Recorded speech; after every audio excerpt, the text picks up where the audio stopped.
Good evening, YouTube, and welcome to a special late night edition of Chillin' with the Pool. Yep, that's right. We'll be coming at you live right here at 10:47 p.m. Eastern Standard Time. And as a result, you'll be getting all the exclusive content and perks right here on this channel. So tonight, as you probably read in the description, I'll be taking a deep dive yeah, sorry, I just got a little bit distracted. Into this one right here, Spider-Man Loves MJ, Sophomore Jinx, written by Terry Moore. This is a continuation of the Spider-Man Loves Mary Jane line of books that was published from 2005 to 2008, with a surprise edition made in 2009. I'll be discussing over the highs, the lows, where it needs improvement, and vice versa. So, if you're ready, like I am, let's begin.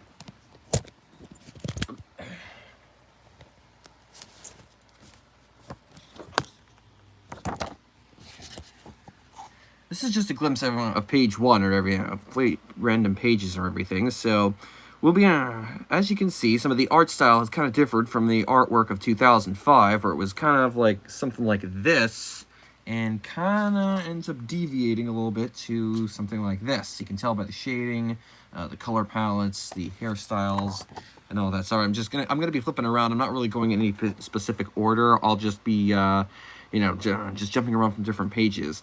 Like I said, the highs of this story. The story basically just follows an alternate version of Mary Jane Watson navigating her way through high school, with some close encounters from follow-ups like from Gwen Stacy, Harry Osborn, Peter Parker, and her surprisingly best friend here, Liz Allen.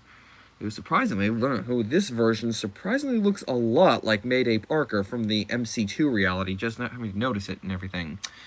So I guess that one's kind of weird. Maybe that's just they threw in a little Easter egg and everything. But yeah, MJ's pretty much just trying to navigate life as a sophomore in high school. You know, just like a lot of people, like we used to, or for those of you who are just picking up this book, many of you are going through now. And everything. So she kind of continuing the main theme, precipice and theme of this book is MJ actually developing a crush on Spider-Man and actually, fantasizing about being with him. You know, it's just standard stuff. More in contrast to her main continuity version from the 616 universe. However, well, like I said, this takes place in an alternate reality, so as you can tell, the characters look a bit different. And the art, you can tell the artwork is definitely is different. It's a tad jarring, but at least the eyes look, decent and everything. And at least they stop looking all creepy anime, because, anything outside the animated, anime cartoons and everything is just kind of saturated, I guess. Well, anyway, we ended up. MJ just navigates life in high school. Her mom's always working and is rarely home for her, and it's like she barely even has time to talk. Even when she's on the phone, it's like she's not really there, so to speak, and everything. So that's kind of sad. It's kind of sad, really. I bet we kind of all go through that a lot.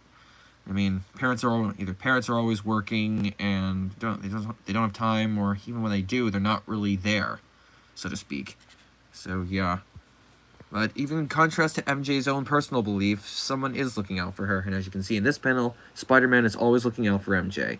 I know that a lot of different canons that these two are often shipped together. It's like, yeah, I mean, I'm partially guilty of headcanoning that myself, but only in the already pre-established headcanons, like the MC2, the Renew Your Vows universe, and of course the new penultimate universe by Jonathan Hickman. I call it that because, well, I think it just sounds better, and it differentiates itself from the original Ultimate Universe that was established in the year 2000. Can you believe that? It was established 24 years ago. I can hardly believe that myself, and everything. So yeah. Again, the artwork's pretty good. The shadowing and contrast, although some of the expressions are kind of a little bit wonky and everything, probably just due to the art style and everything. But the story itself is actually not so bad. I took a glance at this, and I mean, come on, Liz Allen here. I mean, this version of Liz Allen looks dangerously close to being Mayday Parker. They're the Spider Girl from the MC2 reality. I'm not the only one who says who thinks this way. If you notice it too, be sure to sound off in the comments below if you think that if she looks like Mayday Parker or not, and if so, potato. Now, I'm partially new to the series. I started just reading the book, and I got this, and on a whim, and I started thinking, you know what, maybe I can just give it a read and everything. And I decided, you know what, even though it's not going to be the MJ in my head canon, at least I could use it for one of the OCs, like, inspiration to go off of. Like to insert my OC character in MJ's place, and then see what happens after that. Like riches to rags sort of ordeal. I'm not going to go into any further details, but I do think this one would be an excellent, change of pace.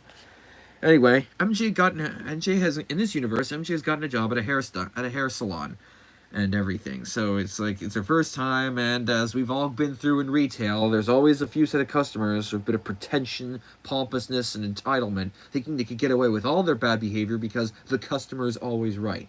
I hated that. I hate that in retail. I mean, any of you guys gonna feel the same way? It's just so annoying, and the fact that the bosses only side with their customers instead of just the employees who are actually making the money. And then they have the audacity to throw these dinky-ass little tea parties hoping they'd buy our silence or hoping we'd look the other way. But guess what? Life's not that easy. In fact, it's because of people like them that make life not so easy. It's nuts. I'm telling you. So yeah, flash forwarding ahead a couple of pages. MJ's just, and another thing I liked about this rendition is that the dialogue is actually written, like someone in a high school would. I mean, the dialect, the speech pattern, and everything. They really got the whole speech pattern of a teenage girl, down pat and everything. So there's that. Also, I think Flash Thompson here looks kind of familiar, like one of another character. Doesn't look like any of the other ones that I've ever met. But whatever. Potato. And I still cannot get over how much Liz Allen here looks like Mayday Parker. Could you imagine if this was actually Mayday time traveling back disguised using Liz Allen as a pen name, just so that way she can talk to her mother and connect with her mother as a teenager? Yeah, it could be a good idea for a fanfic if anybody's willing out there is willing to take that on. So the artwork is pretty good. I know that I said we'd be going over the flaws. Like I said, the artwork, the jarring from the saturated anime to something this lowbrow is kind of a bit much, I want to say. It's the spacing in between them. It's just their eyes are kind of too close together and everything. So it's a bit nitpicky, but I mean, it's much as I can do. I'm not really that much of a thing over here. And stuff, but yeah, I actually like how MJ's actually standing up towards the bullies and everything. That's always something I liked. She and then later Gwen from the Spectacular Spider-Man TV show actually fight with the bullies. And I mean, on occasion we've often seen her, or maybe even hinted at her, butting heads with the likes of Flash Thompson. I mean, let's be honest, Flash Thompson is and always had been an ass. Pompous, self-important, thinking he could get away with all of his bad behavior because he's toppling He's the chair of the popular kid school. He's the star quarterback of the football team. The puny geeks like Peter Parker, Harry Osborn, even the she-geek Gwen should be nice to him no matter what. And it's because of this kind of stuff that would make you think, oh, why the hell should we care? Flash is just an asshole. He's not going to grow up after high school. But contrary to popular belief, he gets the Venom and then later anti-Venom symbiote and begins to change for the better. I mean, even in Nom, it's like, I still kind of think that Nom, that was kind of a lost cause and everything because we lost that war and a lot of people got traumatized and stuff because of it. But anyway, I think this is the kind of stuff that turns people like Flash or just Flash himself from a despicable character into someone we could actually try seeing to root for. It's kind of his agent. If you haven't read his whole Agent Anti-Venom run by Robbie Thompson or anything, I highly recommend checking it out. I actually watched the full compilation video on it here on YouTube. Go check that out. It's on the Comic Story and YouTube channel. Also, by the way, shout out to the Comic Historian channel, or rest in peace, Benny Potter, the guy he breathed so much life into the stories that I've read, even some of the videos I've watched for, well, my whole working life, even some like the Deadpool Corps, Red Hood and the Outlaws, and just to name a few. But yeah, rest in peace, Ben Potter. You will severely be missed. We all miss you very much, and hope that your wife can go on. Also, if she's watching this by any reason, and I don't know why, but just saying thoughts and prayers to go out to her. And everything. So yeah, anyway, we get to see a version of Mangog, or something like that. Yep, Gog, just Gog, which is an old Avengers villain from like the way back in the 1960s. So that's pretty nice. And everything. So you kind of imagine this like taking sometimes I like to imagine some of these the modern comics with the 1960s aesthetic, you know, to see what it's like, you know, with a blend from both our world, like the modern world, with the 1960s aesthetic. You know, maybe early to mid 60s, I would assume. You know, it's just something to think about. You know, it's kind of fun to dream. Also, apparently MJ also has a cat and everything. So also, she references that Spider-Man is not indestructible like the Human Torch. Also, I don't know if she's talking about like Jim Hammond's Human Torch or Johnny Storm, but if she's talking about Johnny Storm, it's no wonder that in the 616 continuity, she and Johnny pretty much hit it off, get along like a house on fire. I mean, I'd like to think that these two actually get along pretty well. Like I said, get along like a house on fire. Sorry for repeating myself, but yeah. Also, believe it or not, this kid, you know, the Bully Maguire-looking kid, is actually their universe's equivalent of Harry Osborn. And I gotta say, his hair is actually looking a lot better. He kind of looks like Neo from The Matrix, but hey, that's just me. At least his hair is a lot improved. I mean, I never really was a fan of the whole cornrows or the waves and everything like that. I mean, to me, he just does not have the right skin color to pull that off. Even with cornrows, it's like, people like, not to sound racial, but I think people like Miles or even Randy Robertson are the ones that can pull it off because they have the right skin tone and complexion to actually pull certain hairstyles off. If you've been to a hairstylist, and ladies, if you've been to the salon and everything, you will know firsthand that, you know, that I'm right. Just saying.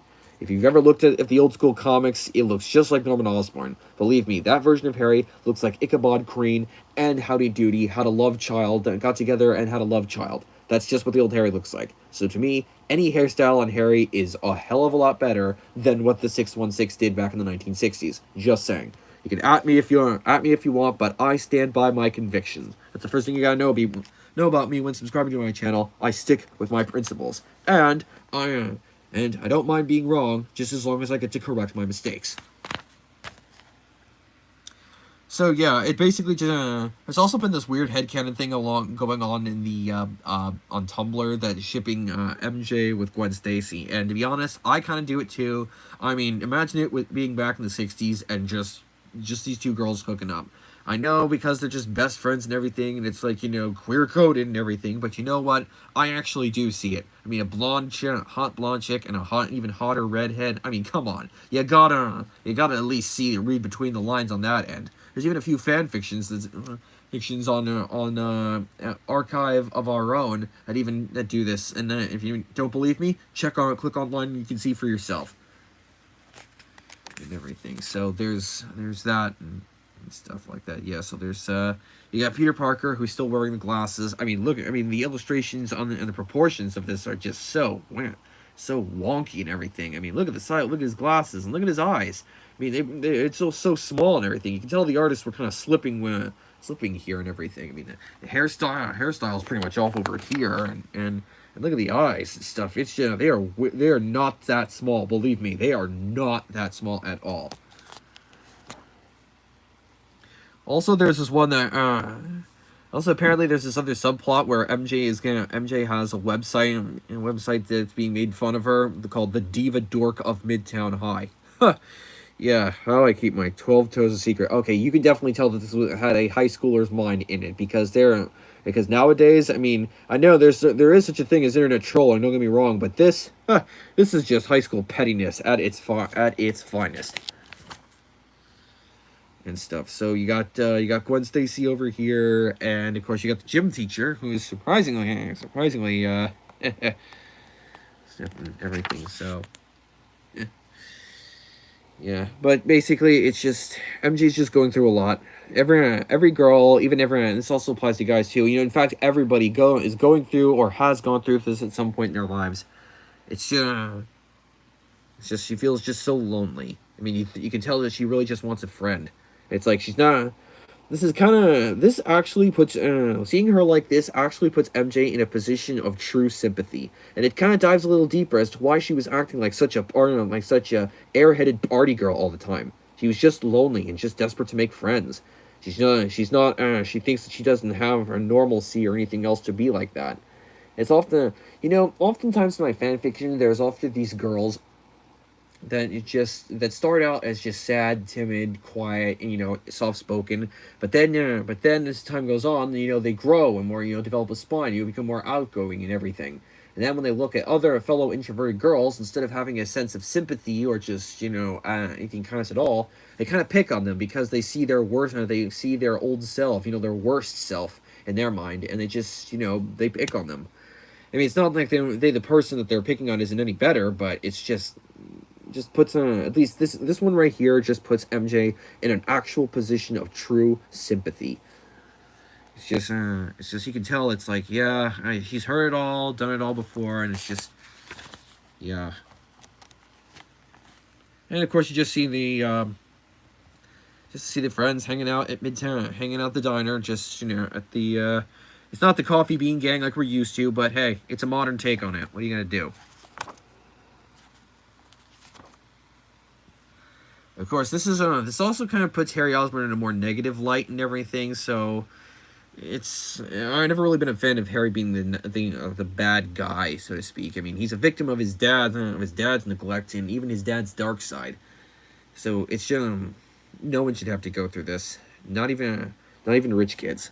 Everybody has their problems. They're not all problems are created equal, but they do have them nonetheless.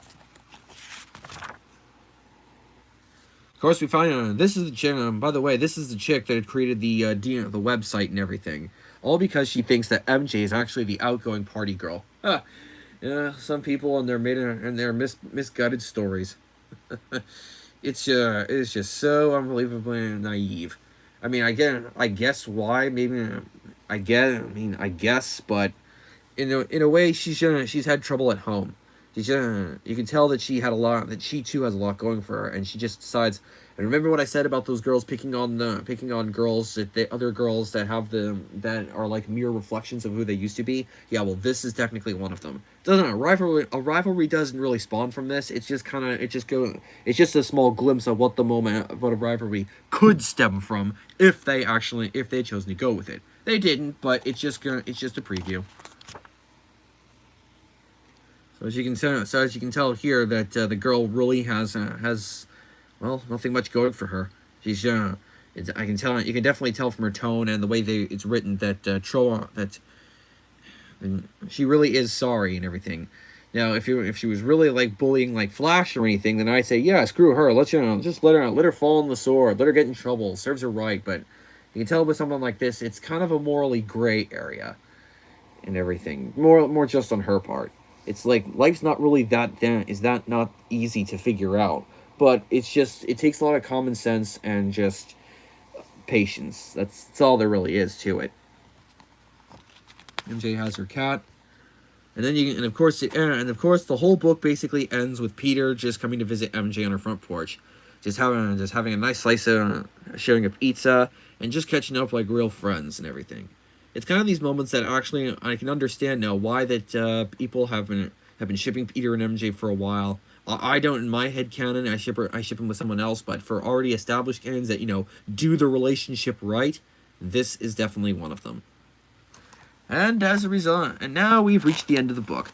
I know, like I said, the art style is a bit wonky and can be a bit jarring and somewhat inconsistent, but the story itself is actually pretty good. It's pretty decent. The dialogue was definitely written with a teenage girl in mind. Not cringy, but you can actually feel or actually hear a teenage girl or someone like this in high school actually actually speaking like this. So at least they get the dialogue realistic and everything. So yeah. And of course, this is MJ, Spidey Loves MJ, Season 2, apparently. I didn't even know that books came in seasons. There's volumes, but not seasons, But yeah, anyway, there's Liz Allen, MJ, and Gwen Stacy. All the big three of the Spider-Man mythos. But yeah.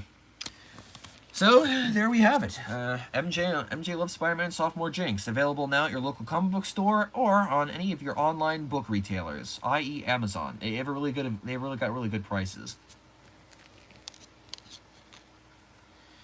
Now, you're probably thinking, what the heck was the update from the previous episode that I put in the episode commentary?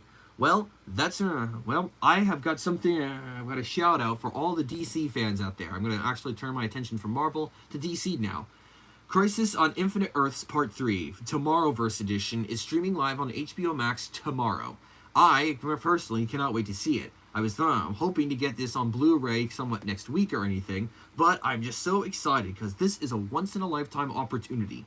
So for those of you who hadn't tuned into the previous episode, I'm saying this now. Razor and Aya from Green Lantern the Animated Series are finally making a reunion. I kid you not, they are going to be reuniting on the streaming screen for the first time in over 10 years. It's been a whole decade since the series ended, and now we're finally getting some closure. There is hope after all. Just saying. And please pass the word on to the others.